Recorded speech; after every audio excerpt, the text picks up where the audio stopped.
Hello everyone. So in this video we will discuss on first and second derivative test. So it is one of the most important thing in the first part, okay, for this chapter, that is on this application of differentiation. Because if previously we just see a lot of not understanding what is the meaning of having the first derivative, and now we are going towards second derivative, and after this we are going to use this informations, techniques and concepts to help us with curve sketching, or they call as trying to draw graph from available information. Of course, we have learned about limit, we have learned about asymptotes. All those concepts will also be used together with first and second derivative to help us in curve sketching.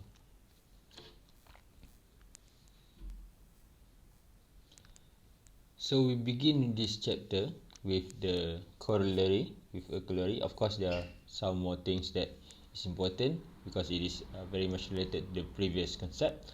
But in this subchapter, okay, we will talk about the monotonicity of a function, whether a function is increasing or decreasing. So let us just go through this corollary tree. So suppose that f is continuous on a closed interval ab and differentiable on an open interval ab. So you can see here the notations that are used here.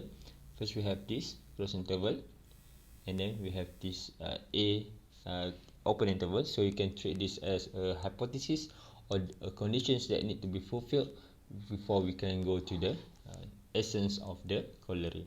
So the first one, okay, the statement that we have here is if f prime x greater than 0 at each point x in AB, then f is increasing on AB. And the second one is if f prime x less than 0 at each point x in AB, then f is decreasing on AB. So I'm not going to focus much on the interval that we have here. Okay, so you can try to explore this on your own, but if you have any problem you can let me know. But I'm going to focus on the first part of the statements, that is on the f prime x, because previously when you try to relate back, okay, f prime x, you relate to the tangent, and then this f prime x, okay, actually signify or represent the gradient of the tangent. So for example, you have a straight line, okay, something like this. You know that the gradient is always positive. So when we talk about positivity here, it means that it can possess several different shape. For example, like this one, we have maybe something like this one, something like this one, or something like this one. That is also, okay, the f prime x or the gradient is also positive. Okay, so we can also have something like this one, maybe like this one, and this one, getting a steep time to time. So this also represent the case where f prime, or where the gradient is always positive. So the same concept is actually translated here for f prime x, or in other words, the gradient of the tangent. So one example for this, let me just delete this first. One example for this is having functions like this one. Okay, so whenever, okay, doesn't matter where you pick the point, maybe you want to pick the point here, here, here. If you draw the tangent, okay, look something like this one, something like this one, just touching the point there. Okay, also maybe like this one. So you see that the tangent at every single point of the curve is always, okay, the gradient is always positive. So that's the concept that we are looking here. And another one is something that look like this one, maybe increasing like this one. So you can see, maybe you choose this point, so the gradient or the f prime x is also positive there. And if you choose this point, for example, it is also positive there. So you can see that the relationship where f prime x is positive, indicating that our f is increasing. So you can try to explain the same thing for the second part of the statement, that is f prime x is less than 0, then f is decreasing. I think I will skip that one because the concept is similar. You may try to draw a similar graph. Okay, decreasing, maybe like this one, and another one is like this one. Okay, as long as the function is decreasing, you'll see that your f prime x is always negative. Okay, so let's move on to the first example here. Okay, trying to relate back with what we have learned in the previous lecture, that is on the critical points. If you remember, we had on what we mean value theorem, Rolle's theorem, and we try to have some sort of collections of information that can be obtained about our critical point. So here we want to find the critical point of f given by x cubed minus 12x minus 5, and we want to identify the open intervals on which f is increasing and on which f is decreasing. Alright, I hope you don't have much problem on that. So again, when we talk about function, because in previous slide we are discussing about f prime x, so the first thing that we want to do is to find the f prime x for this function. So what we have, f prime x equal to, so I'm going to just write it down because the derivative is pretty straightforward. So we will have 3x squared minus 12, minus 12. Alright, or if you wish, you can also write this in this form. Okay, that is 3x squared minus 4, where you just factorize this 3. Okay, factor out this 3 from both 3x squared and negative 12. And of course, if you wish, you can further extend it like this one, 3x plus 2. Okay, x minus 2, further factorization. Okay, I believe you have done a lot of this kind of factorization previously in this course and also in your high school. So now we need to find, okay, when will our f prime x is 0.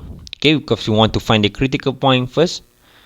Okay, and then we use that critical point as the point of interval. Okay, so let me just put it there. When will f prime x equal to 0?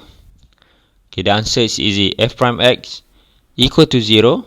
Okay, when this equal to 0 and also when this equal to 0. That is, and that occur when x equal to negative 2. Okay, you can try to plug in. If x equal to negative 2, this one will be 0. So the whole thing here, because it involves multiplication, will be 0. And the second point will be when x equal to 2.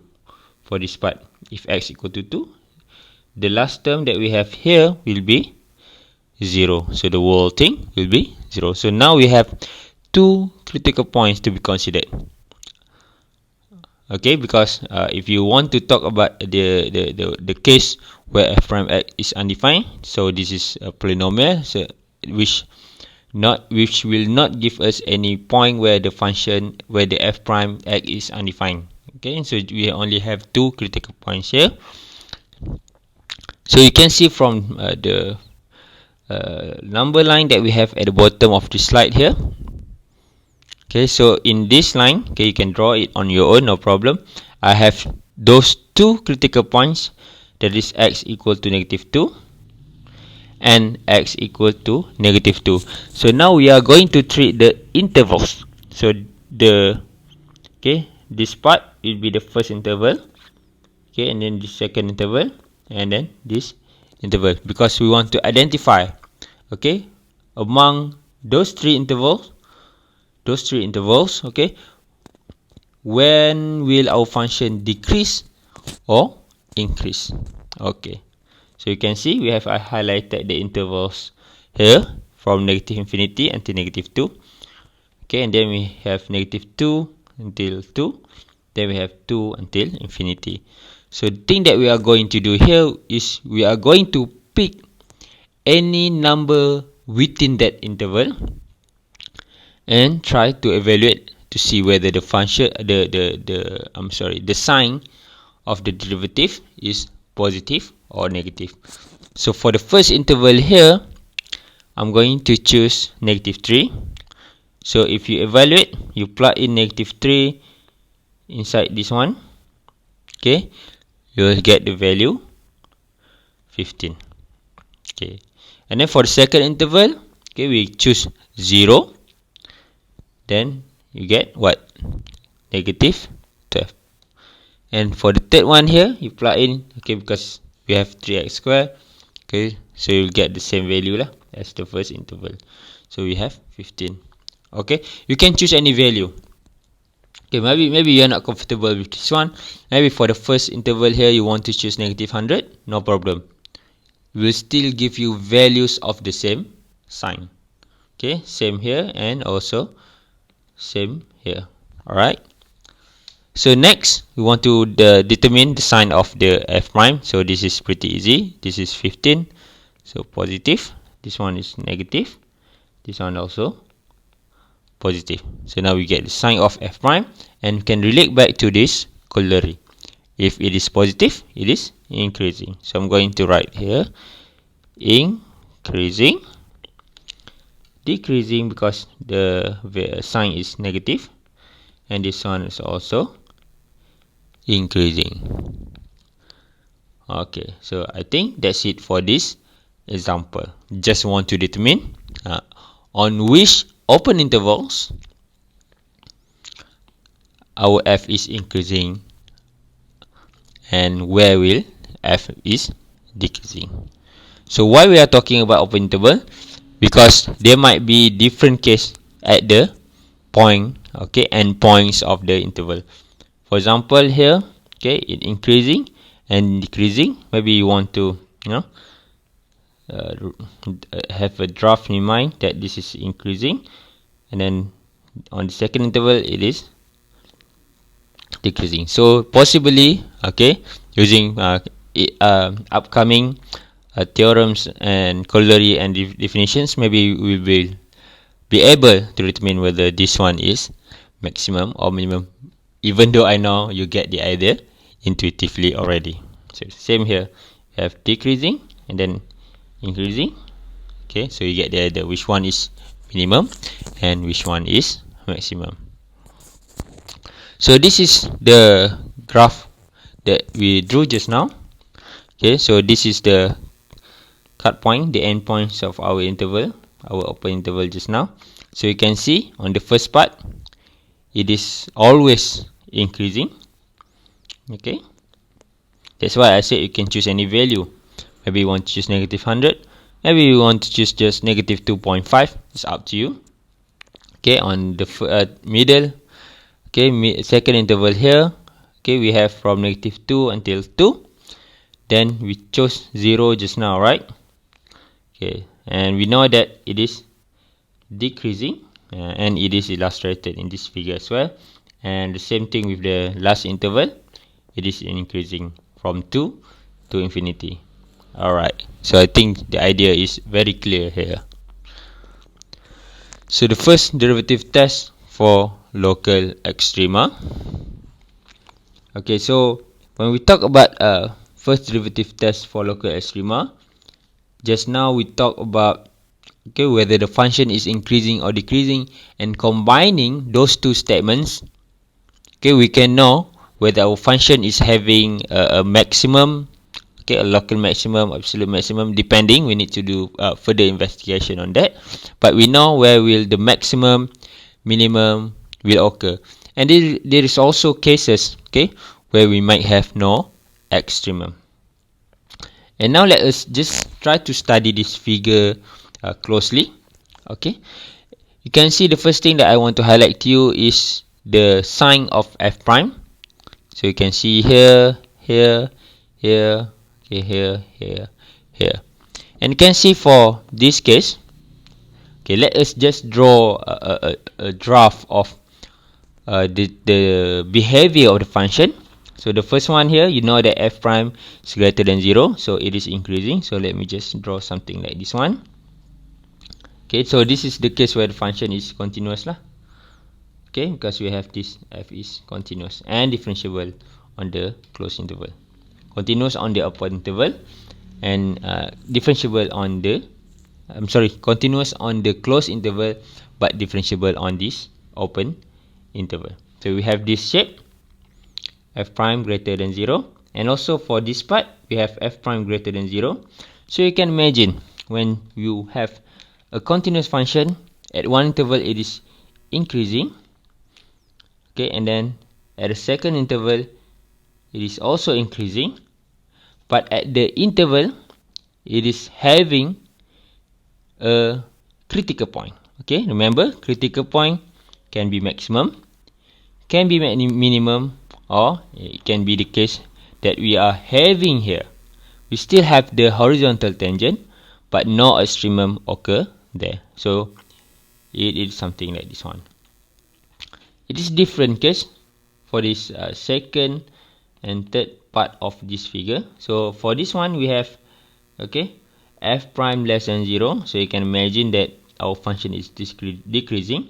So if you have this increasing for this one, okay, and then decreasing, okay, and then you have a local max or a point of extreme values, that is when f prime equals to 0, horizontal tangent. So you can imagine that we are actually having a maximum here, or as stated here, we have a local max. Okay, similarly, okay, this one we have what, increasing because greater than 0.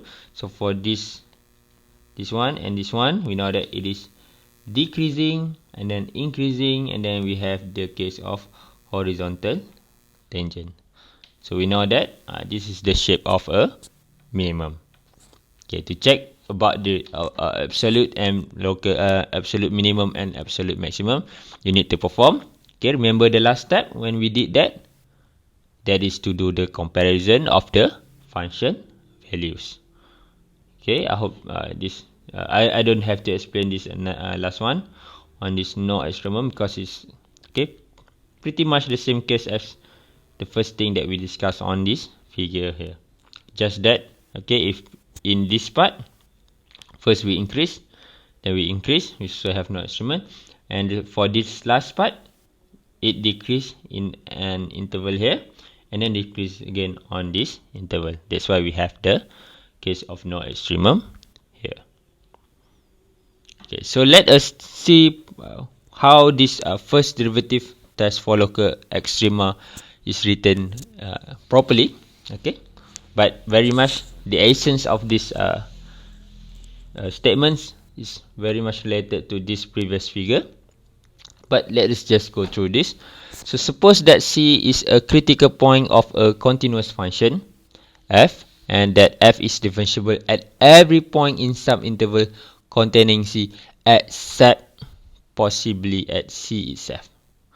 Okay, we don't need the information for C, okay, to make this assumption. So moving across this interval from left to right, we have three things that we need to discuss here. The first one is if f prime changes from negative to positive, okay, f prime negative, okay, less than 0 to positive, f prime negative to positive, then f has local minimum at C. Okay, so let me just draw. If less than 0, it is decreasing. Greater than 0, it is increasing. Okay, so we know that it is a continuous function. So you can it can either have a what you call horizontal tangent or not. It is not necessarily okay to have what you call the differentiability at the C here, because there are cases, okay, because we are talking about continuous function, there are cases that the minimum, okay, might occur in this form. Okay, sharp point, because if we talk about the sharp point, it is not differentiable there, because it has different left differentiability and right differentiability will give us the different values. Okay, that's why we strictly stated here that f is differentiable at every point in some interval containing c, except possibly at c itself. So this is the meaning of this statement. Okay, if you refer to the common case that we had discussed earlier, okay, where we have the horizontal tangent, so the shape will look something like this one. So you have the decreasing function, increasing function, and then you have a horizontal tangent. Okay, so this is the case. This is the case where you have sharp corner. Okay, where we can state this as f is differentiable everywhere except at this point C. So this is the case why in this statement it is stated that, okay, f is differentiable at every point in some interval containing C except possibly at C itself. Okay, you can find at every single point here the derivative, but not at this sharp corner here, this C. Okay, I hope that explains to you about this first statement. And for the second statement, okay, we have if f prime change from positive to negative at C, okay, at this certain point. Okay, so we have f has a local maximum at C. So this one is greater than 0, so increasing, and then we have less than 0, decreasing. Okay, so again we have two cases like this sharp corner where it is not differentiable at C, and also we have differentiable at C lah. Okay, so I can draw two type of maximum here. There is something like this one, or the one that with horizontal tangent like this one. Alright, I think no problem with that. And on the third statement here, the third point of our statement here is that if f prime does not change sign C at C, that is f prime is positive at both sides or negative on both sides. Okay, there is two cases. Then f has no local extremum at C. I think I will skip this point, and I want you to try to relate this with the case that we have here. And also the case that we have here. Okay, because it does not change sign. We have negative, negative, and positive, positive. So that is the case that we are having here. Okay, let's see the application of this first derivative test for local extrema. Okay, the application on finding the solution. So for this example, we have what? Find the critical points of fx equal to x to the power of 1 over 3, x minus 4, and it also help us, okay, with the factorization, but I think this is not given in the exam, so you need to get used to this kind of factorization. In this case, we have the expansion, I'm sorry.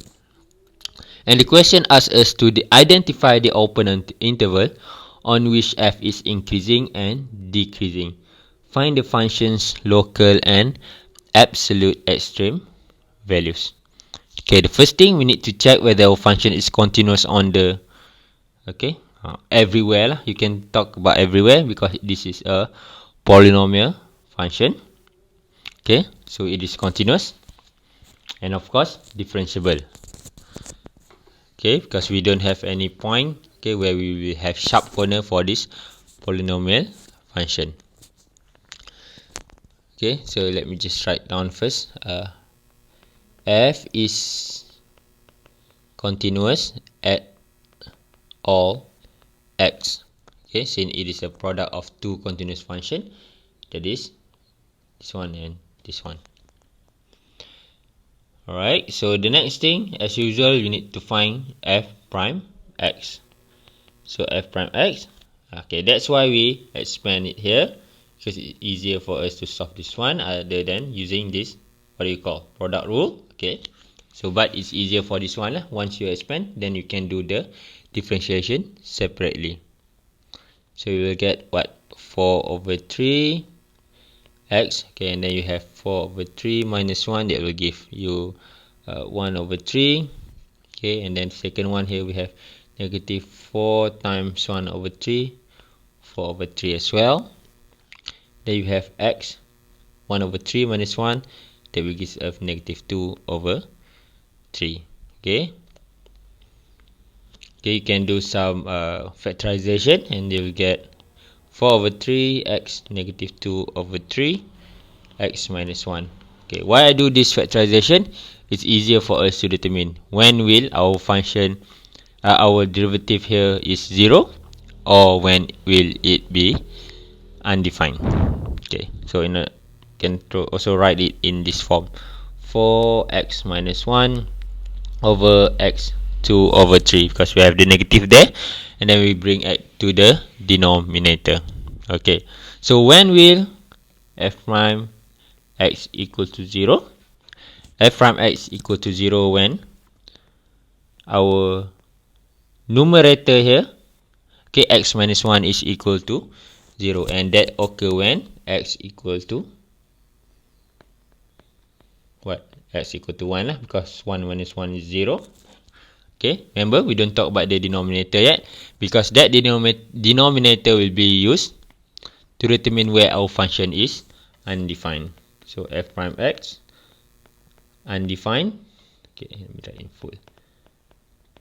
When x equal to 0. I think that one is pretty obvious lah.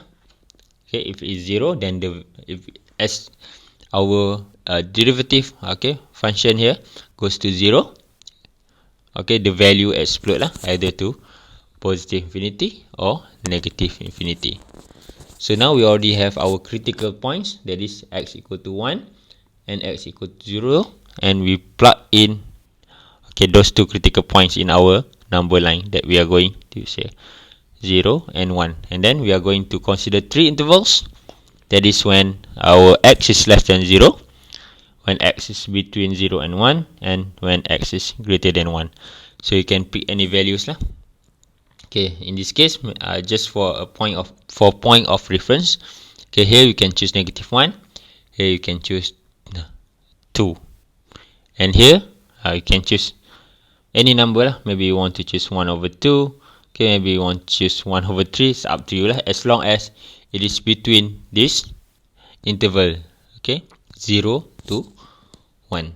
So I'm going to skip all those steps of calculation, because you can plug in on your own. Okay, so we have sign of f prime in the first interval, it will be negative, this one is negative, and this one will be positive. So you know that here the behavior of f, so we have decreasing. So let me just draw something like this one. So this one is also decreasing, this one, okay, this one, because it is positive, it is increasing, so it goes something like this one. Agree? Okay, I think we can make our conclusion here, because our function is continuous, okay, and differentiable. So we know that this one is, okay, decreasing. So let us consider the first two intervals lah, decreasing and decreasing, right? So that the first case, because we want to determine, okay, we already answered this one lah, increasing and decreasing. So the second part is, okay, this one and this one, okay, the second and third interval. So on the second interval, our function is decreasing, and on our third interval, the function is increasing. Okay, because we have a continuous function, we can refer back to this statement for first derivative test for local extrema. So the first case that we have here, okay, does not change sign, right? It's negative on both sides, on both interval. So we know that we have no local extremum there. No maximum and no minimum. And on this one here, it changed signs from what? Negative f prime x and positive f prime x. You can refer to this one and this one. So you know, it changed from negative to positive, right? So we have a local minimum at that particular point lah, at 1. Local min at x equal to 1. And this is translated into this figure, where you can also recreate the function using the SMOS online graphing calculator. And see what is happening here. We have two critical points there. That is 0, okay, and 1.